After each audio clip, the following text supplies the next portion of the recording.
El doctor Miguel Arias es licenciado en Ciencias Políticas y Sociales, doctor en Jurisprudencia, especialista en Derecho Procesal, magíster en Derecho Penal y Criminología, con estudios en la Escuela Judicial de Barcelona, España, diplomado en Derechos Humanos en el Instituto Catalán de España, juez de garantías penales en Cuenca por 17 años, además profesor de la Escuela Judicial, profesor de grado y pregrado de las universidades de Cuenca y de la Universidad Católica, además de ser actualmente abogado en libre ejercicio profesional.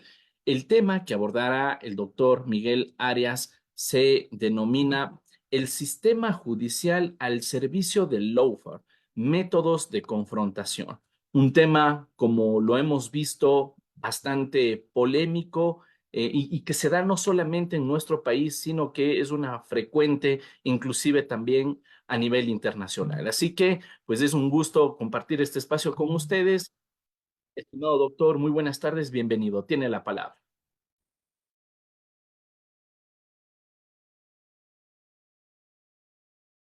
Doctor, mil disculpas, está apagado su micrófono. Ahí sí, ¿me escuchan? Sí, Bien. perfectamente.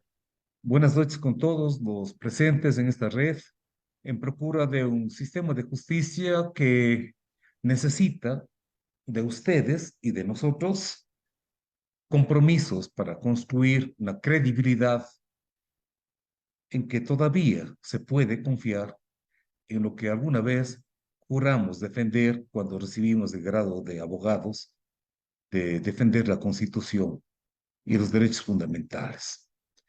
El tema me ha traído a la memoria lawfare, que es en definitiva una guerra, una batalla contra la ley, o batalla jurídica. Pero ¿batalla jurídica contra qué? Hoy estamos viendo prácticamente cómo el sistema de justicia ha venido tan a menos precisamente porque ha sido el sistema político quien se ha tomado el sistema de justicia. Es decir, que hemos roto de alguna manera la estructura, el sistema arquitectónico del derecho concebido desde Montesquieu como un sistema de división de poderes, el sistema ejecutivo, el legislativo y el judicial, y que cada quien cumple su propia función, pero nunca ha sido así.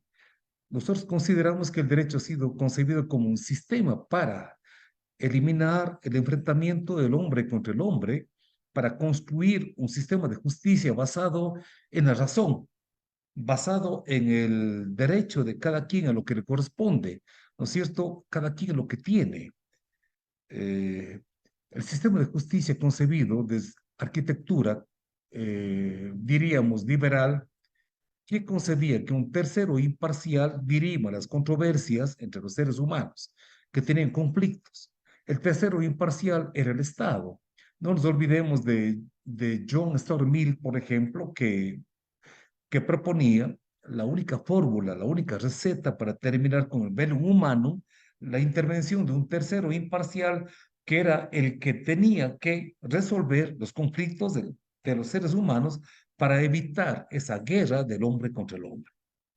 Pero de esta concepción liberal de Montesquieu, hemos visto cómo el poder político siempre ha tenido la posibilidad de tomar el control de gobierno, ¿no es cierto? Por eso es el lawfare, es la guerra contra qué? La guerra contra los escenarios que se presentaron. Partamos de un principio fundamental. Después de la Segunda Guerra Mundial, los estados concibieron una propuesta de paradigma diferente de construcción de un derecho basado en qué? En la internacionalización del derecho. ¿Para qué? Para que de alguna manera no se vuelva como la misma declaración de la Carta de los Derechos Humanos concibe, para que nunca más vuelva a declararse o a concebirse una aberración de esa naturaleza de la especie humana contra el mismo ser humano. ¿Sí? Entonces, ahí comienza un proceso de internacionalización del derecho, basado en qué? En la construcción de un sistema de protección de los derechos humanos con organismos internacionales, con la supranacionalidad del derecho. Eso impulsa poco a poco un proceso de constitucionalización del derecho. ¿Por qué? Porque la democracia comienza a sentir un resquebrajamiento de los conceptos tradicionales, que era la democracia antes del sistema, antes del sistema de la internacionalización del derecho, era la soberanía de la independencia, de la soberanía de los estados. Pero cuando se da este proceso de internacionalización del derecho, comienza un resquebrajamiento de la soberanía interna de los estados para dar paso a una protección supranacional para evitar precisamente que la aberración de la Segunda Guerra Mundial del hombre contra el hombre no se vuelva a repetir. Estamos frente entonces a un proceso, lo que Sagrabersky lo considera como proceso de constitucionalización del derecho, en donde el principio esencial ya no es la voluntad de la mayoría, comienza un nuevo paradigma. La democracia, entendida, ¿no es cierto?, como la voluntad de la mayoría, ya no es tal, sino la vigencia de un sistema como tal, un sistema basado en ¿qué? Basado en un concepto de acuerdo entre estados para proteger al ser humano, ¿sí? Entonces, se resquebraja la soberanía interna. ¿Por qué? Pongamos un ejemplo. Si queremos nosotros someter a consulta popular la aplicación de la pena de muerte, eso no podría darse. ¿Por qué? Porque tenemos nosotros un convenio internacional basado en la protección ¿de qué? De que la pena de muerte no puede aplicarse, ¿verdad? Entonces, no es que la voluntad popular, la voluntad de la mayoría se impone. Un modelo democrático tiene una concepción diferente, protección de derechos del ser humano. Ahí viene lo que Luigi Ferrajoli señala en la constitucionalización del derecho, la protección de los derechos fundamentales. La esencia de la democracia no es la voluntad de la mayoría. La esencia de la democracia es la protección y la tutela de los derechos fundamentales. El punto de partida entonces, desde el advenimiento de este proceso de internacionalización del derecho y la constitucionalización del derecho, adviene precisamente la protección de los derechos humanos. Ahora bien, en los estados internos, no es que con este proceso de asumir un proceso constitucional se ha menguado de alguna manera este proceso de lawfare, ¿no es cierto?, la guerra de la ley, sino más bien comienza, diría yo, una confrontación del poder político, confrontación ideológica porque quieren, de alguna manera, esos intereses económicos, tomar del Estado, el control del Estado a través de la manifestación soberana de los jueces, la máxima manifestación de sus intereses. Pongamos un ejemplo. A ver, estamos frente, por ejemplo, al control jurisdiccional. ¿Sí? Permanentemente se habla de la corrupción para combatir el lawfare. Pero la mecánica de la anticorrupción, ¿qué busca? Limitar el ejercicio del poder político en la toma de las decisiones jurisdiccionales, ¿sí? Pero ese control político no cesa. ¿Por qué? Porque nosotros hemos permitido que internamente, hablemos de ejemplo ecuatoriano, hemos permitido que con cualquier pretexto y cualquier excusa, este poder sea tomado y cooptado por quienes detentan el poder político. No nos olvidemos, por ejemplo, cuando el gobierno social cristiano, con León Férez Cordero, rodeó la Corte Suprema con tanquetas. ¿Para qué? Para apropiarse precisamente del ejercicio soberano jurisdiccional. ¿Por qué? Precisamente porque el lawfare es una guerra política que se basa en la utilización del derecho para sus propios fines. Ya después vimos, ¿no es cierto?, cómo masacraron, cómo asesinaron a quienes fueron opositores a su régimen, a su sistema. Los miembros de Alfaro Vive Carajo fueron eliminados utilizando el derecho, ¿sí? ¿Por qué? Estaban protegiendo supuestamente La democracia interna que se basaba en mantenimiento del status quo, en el mantenimiento de la estructura jurídica basada en qué? En la voluntad soberana de quién, de que el pueblo soberano eligió a quien detentaba el poder político, ¿sí? Entonces, eliminaron a los miembros del Alfaro Uribe Carajo. Pero ¿eso qué nos ha demostrado? Nos ha demostrado que esa lucha entre el poder político y el sistema de administración de justicia solamente era una muestra de lo que podía ser. Tenemos, por ejemplo, la designación de los jueces de la Corte Nacional, después Corte Suprema, de alguna manera, cuando fue el gobierno de Lucio Gutiérrez, con la noche de los manteles, cuando designaron a dedo a los magistrados de la Corte. ¿Sí? Después tuvimos la metida de la mano de la justicia por quien detentó el poder en su momento, el gobierno de Rafael Correa. Pero eso no fue suficiente, porque hasta ahora hemos visto cómo poco a poco ese poder político se ha ido convirtiendo en qué? En el eje, en el dilema jurídico de quien detenta el poder, dispone y decide lo que es justo y lo que no es justo.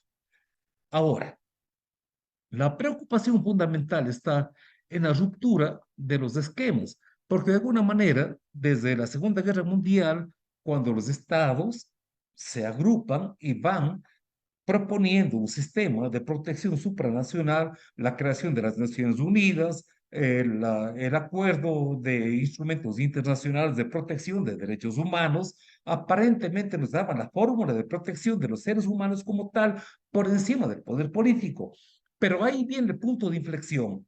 Es el poder soberano, el poder supremo de los estados, del estado del poder político de turno, en definitiva, el que se impone a los derechos fundamentales de los seres humanos. Lo que Sagravensky dijo, a ver, la democracia interna de los estados ya no es tal en la soberanía interna, sino en la medida en lo que la voluntad de los estados, de la comunidad supranacional, lo dicta, lo dictamina a través de los instrumentos internacionales, y eso es solamente una mera utopía. ¿Y por qué lo digo? Porque estamos viviendo hoy en día una situación absolutamente diversa, porque ya no se trata solamente de la disputa, esta guerra legal, ya no es solamente entre el poder político y el poder jurisdiccional, no, lo que nos evidencia la captura, la detención y el juzgamiento a quien detentaba la representación del organismo jurisdiccional, me refiero a quien tenía la representación del Consejo de la Judicatura, ¿no es cierto?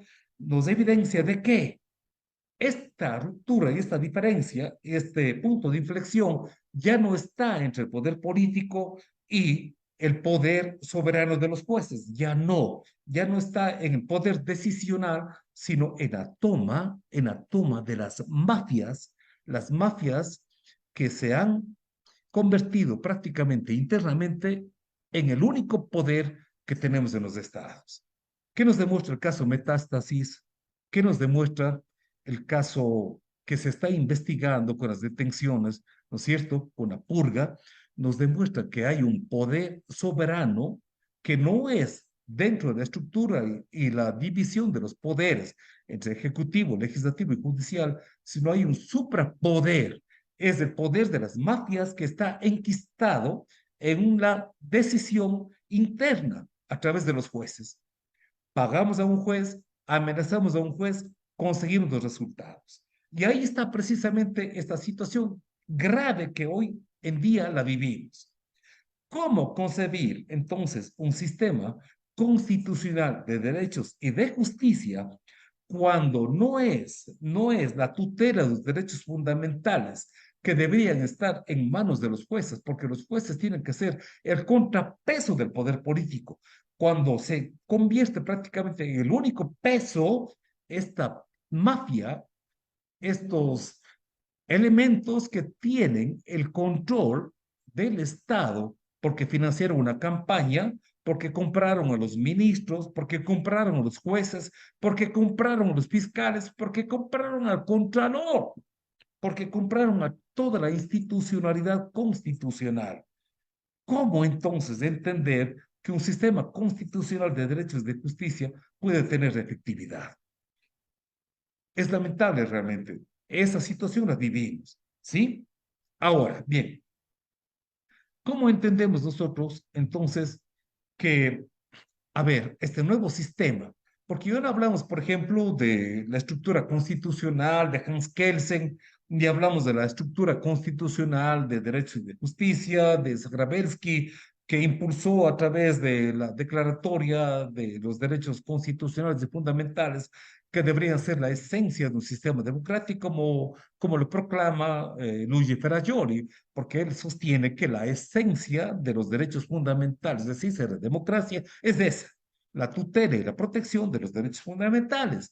Por eso tuvimos la Constitución de 2008 que proclamaba precisamente como el más alto deber del Estado esta construcción, esta arquitectura en donde los derechos fundamentales de los seres humanos estaban por encima de los derechos del Estado, por encima de los intereses del Estado.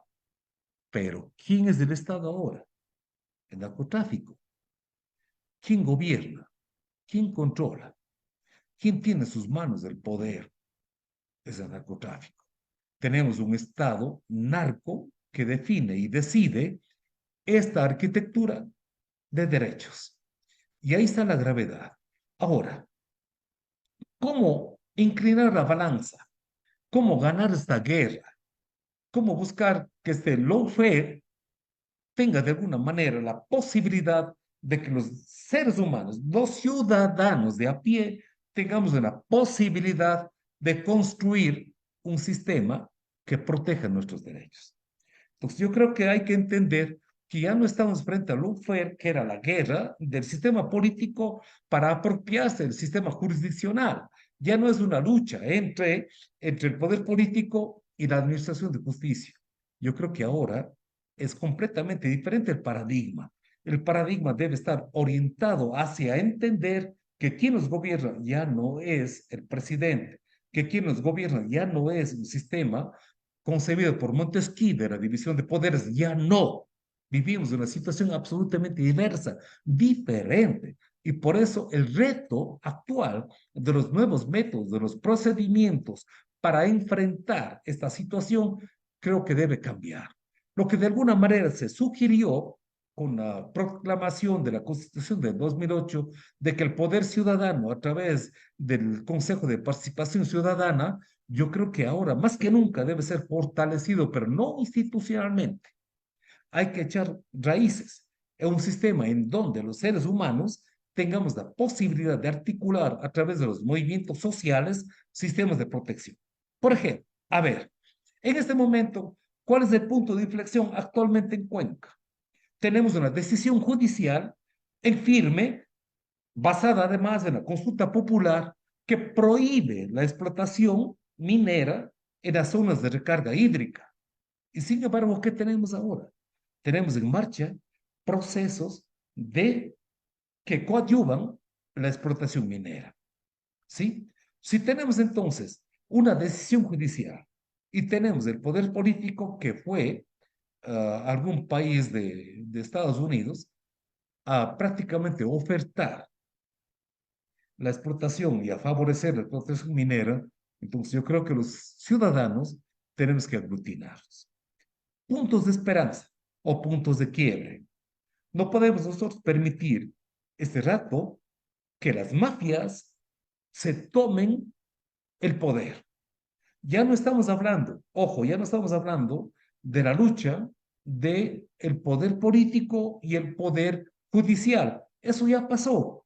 Yo creo que hace 20 años, cuando el doctor Raúl Clemente Huerta, no, perdón, el doctor Huerta advirtió que el país estaba siendo tomado por los narcos, en ese momento tenía que darse una respuesta. No se la dio, no se hizo caso. Y ahora sentimos en carne propia la experiencia de lo que significa que el poder narco se tome todo el sistema de justicia del país. No es gratuito, no es gratuito que se den recursos de habeas corpus, por ejemplo, a favor de los narcotraficantes. No es gratuito que se den recursos de habeas corpus a quienes están ahora declarados culpables de actos de corrupción tan graves que han sido realmente declarados a través de un proceso judicial en Estados Unidos. Me refiero a quien fue vicepresidente de la República, Jorge Glass. Entonces ya no estamos frente a eso, ya no. La estructura, la estructura es absolutamente diversa, diferente. Los métodos de confrontación ya no son entre el poder político y el sistema de justicia. Perdón, ¿tenemos sistema de justicia ahora? ¿Quién está tomado el sistema de justicia? ¿Quién está tomado el poder político? Hablamos nosotros de división de poderes. ¿Hay acaso un ejecutivo y un legislativo cuando ya se viene hablando de que ya se han cambiado el equilibrio de fuerzas en la asamblea? ¿De qué estamos hablando entonces? Estamos hablando de que hay una sola direccionalidad y tuvimos una persona que está ahora procesada y acusada de ser parte de una organización delincuencial que fue asambleísta y promovía a través de ese organismo propuestas legales. Entonces, lo grave en este momento es entender que lawfare no es, no es una guerra interna, sino más bien una guerra supranacional. Volver los ojos a la protección de los derechos humanos, volver los ojos a la vigencia de los instrumentos internacionales por encima de la voluntad interna de los estados, dar paso a la constitucionalización del derecho, creo que debería ser uno de los métodos básicos para que este lawfare termine con lo que nos está afectando. Los seres humanos actualmente estamos afectados por un poder mafioso, por los cárteles de narcotráfico que están administrando justicia, que están dictaminando las leyes y que están orientando además, perdónenme que les diga, me atrevo a decir, están además administrando la gestión pública. Por ejemplo, en este momento tenemos apagones. ¿Acaso no se puede prever eso? ¿Por qué no se pudo prever? Los apagones podían preverse. No es que desde ahora se están proveyendo recién. Teníamos toda la posibilidad de prevenir esta situación. ¿Por qué no se lo hizo? Para promover el ingreso de las barcazas, porque a través de las barcazas viene precisamente la corrupción. ¿Quién contrata las barcazas de situación de emergencia? ¿Eh? Entonces, estamos en manos, nosotros, en manos de un poder que se convierte y se erige por encima del derecho. Volver a lo que Ulpiano en su momento proclamaba, dar a quien lo que le corresponde, ya no es el enfoque jurisdiccional, porque el enfoque jurisdiccional está aliado con el poder político, ni siquiera aliado. El poder político es dueño del poder jurisdiccional por entender que el principio de independencia de los jueces, el juez como ente, el juez como sujeto activo, como militante en defensa de la Constitución y de los instrumentos internacionales, es el único contrapeso con el ejercicio del poder político, eso hay que exigirlo. ¿Y cómo lo exigimos? A través de los gremios, a través de los movimientos sociales, a través de un monitoreo, de de una investigación permanente, ¿sí? Porque no se puede permitir, por ejemplo, yo no entiendo cómo no reaccionamos cuando se permitió la libertad de Jorge Glass, por ejemplo, a través de un habeas corpus, cuando se tenía sentencia condenatoria y firme. ¿Qué pasó entonces? ¿Qué pasó con nosotros? Nos silenciamos, nos callamos, ¿sí? En este momento, el único método para combatir y erradicar este ejercicio soberano de los narcos en la toma de decisiones internas jurisdiccionales, creo yo que es la respuesta de los movimientos sociales, la respuesta de los gremios, la respuesta de la academia, la respuesta de la ciudadanía para convertirnos en mecanismos de autoprotección. No podemos nosotros sentirnos tranquilos cuando sabemos que la famosa proclama de lawfare, que era prácticamente la guerra, diríamos, de la hegemonía que fue de alguna manera asimilada por los Estados Unidos como un mecanismo de poder que advino con el atentado de las Torres Gemelas, se convierte en eso, en que nos quedemos anquilosados en una especie de disputa entre los poderes, el ejecutivo y el judicial. Ya no es una disputa así. es una disputa contra la dignidad humana, es una disputa contra la racionalidad, es una disputa contra la vigencia de los derechos fundamentales. Los derechos fundamentales, como dijo Ferrajoli, son la única razón del sistema constitucional y democrático.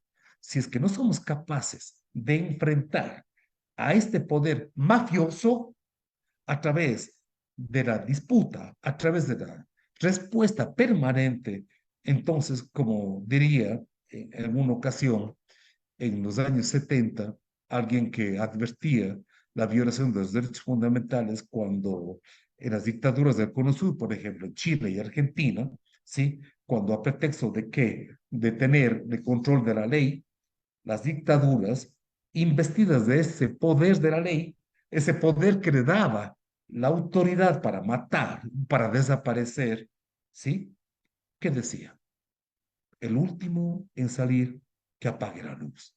Yo no quisiera que apaguen la luz porque ya mismo nos apagan la luz acá, pero yo sí diría que no nos quedemos callados, que la única respuesta como seres humanos, como profesionales, como activistas sociales, como ciudadanos, que entendamos que este lawfare no es solamente la lucha interna entre el poder político y el poder judicial para apropiarse, sino es una respuesta del poder como tal. ¿Quién tiene el poder de turno? Este rato no tiene poder político. ¿Por qué? Porque las mafias se han infiltrado en el Estado. ¿Quién financia las campañas electorales? ¿Quién paga todos los servicios? ¿Quién lo hace? ¿Qué nos está demostrando la investigación que lleva a cabo la Fiscalía General del Estado? Que estamos frente a un nuevo paradigma de lawfare. Ya no es la disputa contra el poder, sino la disputa contra las mafias. Quien quiera aceptarlo, que lo acepte. Pero mientras tanto, los que todavía soñamos con un sistema de justicia, de protección, de tutela judicial efectiva de los derechos fundamentales como el eje de un sistema constitucional y democrático, tenemos que reaccionar. Muchas gracias. Muy bien, estimado doctor, muchísimas gracias por su conferencia, muy interesante lo que nos platica. Realmente estas reflexiones reflejan lo que está sucediendo en la realidad en nuestro país. Lamentablemente son las mafias las que están al frente de toda la institucionalidad y realmente esperamos que a través de espacios como este podamos generar también reflexión crítica, pero también opciones para hacer frente a la problemática que nos ocupa como país. Tenemos por aquí una pregunta de Rosana Zambrano. Nos dice, doctor, ¿qué acciones se deben adoptar de manera inmediata para detener la intromisión de la politiquería en la administración de justicia? Hemos podido ver en los últimos meses cómo servidores del sistema judicial, portando una máscara de buenas personas, han estado involucrados en temas de corrupción. Bueno, yo creo que es importante que nos involucremos en el proceso de selección de jueces, ¿sí? Y yo ahí sí tengo que hacer un mea culpa porque hemos visto cómo el sistema judicial ha sido cooptado por las mafias. Y esas mafias han manipulado el reglamento de selección de jueces, de tal forma que no son los mejores profesionales los que llegan a ese cargo, sino quienes pagaron por ese cargo o los que tienen el favor político.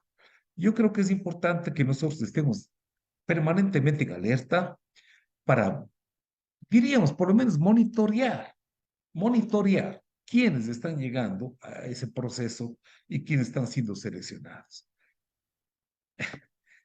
No puedo decirlo más porque de alguna manera también me siento defraudado. Los veedores internacionales que de alguna manera fueron designados para supervisar procesos de selección. En el caso, por ejemplo, de la selección que se dio hace muchos años, en el tiempo del correísmo, tuvimos a Baltasar Garzón, que fue un veedor internacional. Tuvimos a Luis Pázara, que es un jurista también reconocido a nivel internacional. Y sin embargo, tanto Baltasar Garzón cuanto Luis Pázara hicieron observaciones gravísimas sobre la irregularidad del proceso. Pero eso nunca se escuchó, no se hizo caso. De alguna manera, por lo menos, yo creo que hay que mantenerse firmes en la denuncia, en la movilización permanente y en el control y en la supervisión creo que serían los únicos elementos que de alguna manera nos permitirían a nosotros mantenernos en la esperanza de que algo cambie en el sistema de justicia. Excelente, estimado doctor. Y vamos en honor al tiempo con una última pregunta. El doctor Oscar Steve Cabezas ha levantado su mano. Doctor, por favor, puede encender su micrófono, lo escuchamos. Muy buenas tardes, estimados compañeros y doctor Armijos. La pregunta, no sé si me puedan tal vez evacuar referente de que yo soy funcionario público, soy secretario de la Fiscalía.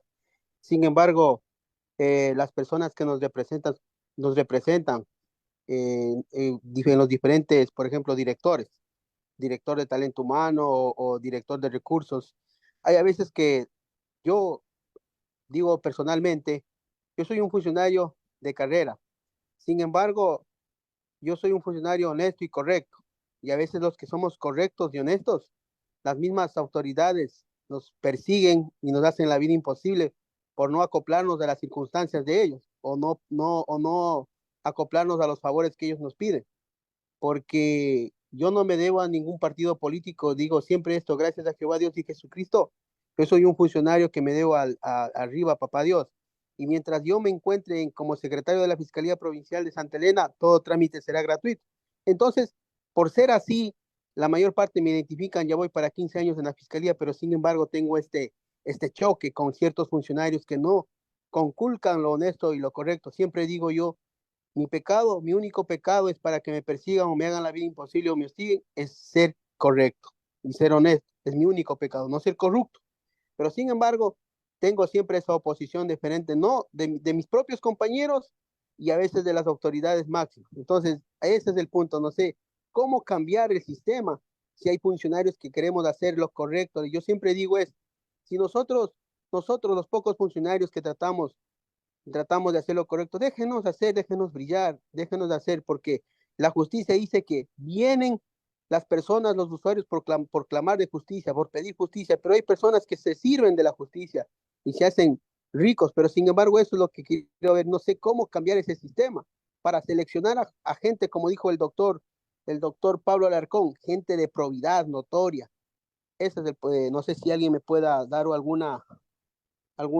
responder a este tema que realmente yo lo he vivido y a veces me siento es impotente de no poder hacer algo y tratar de que la gente poca o pocos funcionarios que somos correctos, también no todos somos corruptos, no son corruptos, pero sin embargo unirnos para formar un frente de lucha y podernos unirnos para no estar, ¿cómo le explico? No estar al acecho de esas personas, como por ejemplo los poderes políticos que meten la mano a la justicia, a la fiscalía y todo eso. Y ya ese es el punto. No sé si alguien me puede ayudar con esa circunstancias que estoy viviendo y cómo tratar de ver ese problema para tratar de solucionar. Bueno, primero, una felicitación grande porque usted hace posible que el acceso a la justicia sea gratuito y que usted haga una isla en medio de ese mare magnum de corrupción. Le felicito, ¿sí? Pero yo creo que hay que entender que nuestra postura no es individual. Hay que apuntalar a la destrucción del sistema de corrupción. Y uno de esos pasos es no formar parte del sistema. Usted lo ha dicho. Usted proclama que su gestión es absolutamente gratuita, lo cual le felicito. Pero su compañero de lado está cobrando y el de más allá también cobra. Y el fiscal pagó para llegar a ese cargo y el juez también pagó para llegar a ese cargo. Entonces, lo individual no puede cambiar lo estructural. Pero yo creo que en la medida en que cada uno defiende su espacio, su isla de libertad con dignidad, entonces poco a poco se va a ir construyendo un sistema diferente. ¿Sí? Le invito a mirar en el sistema como yo renuncié a mi cargo de juez. ¿Por qué? Porque no podía luchar con un sistema corrupto. No podía yo evitar que mi administración de justicia como juez esté dirigida por quien detentaba el poder político. Di un paso al lado. No quiero formar parte de un sistema corrupto. No quiero. Intenté luchar, intenté crear un organismo de jueces de defensa de los derechos humanos que se llamaba Jueces por la Democracia. Finalmente el poder siempre nos ganó. pero no nos han derrotado porque la dignidad tiene un precio. Es mirar a los ojos, mirar a la cara, mirar de frente, ¿sí? Sabiendo que uno nunca formó parte de un sistema corrupto. Le invito a buscar de qué manera se puede vencer a este sistema. Si no se puede, no forme parte de ese sistema, ¿sí? Por lo menos no forme parte del sistema. Yo creo que por ahí comienza un proceso diferente.